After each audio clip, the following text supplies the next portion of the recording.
একটা প্রশ্ন, যদি আজ হঠাৎ করে আকাশ ফেটে পানি নামতে শুরু করে, পৃথিবীর সব নদী নালা সাগর পাহাড় সব কিছু ডুবে যায়, তুমি কোথায় যাবে?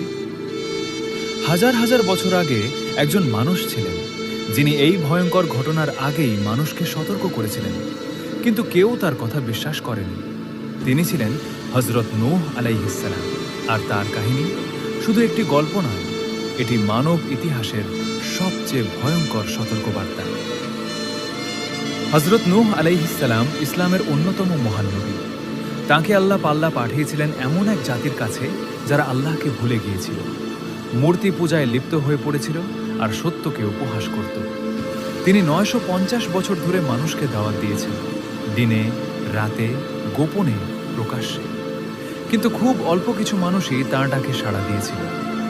এই কাহিনী শুধু একটি প্লাবনের নয়, এটি ঈমান, ধৈর্য এবং আল্লাহর নির্দেশের প্রতি সম্পূর্ণ আত্মসমর্পণের গল্প।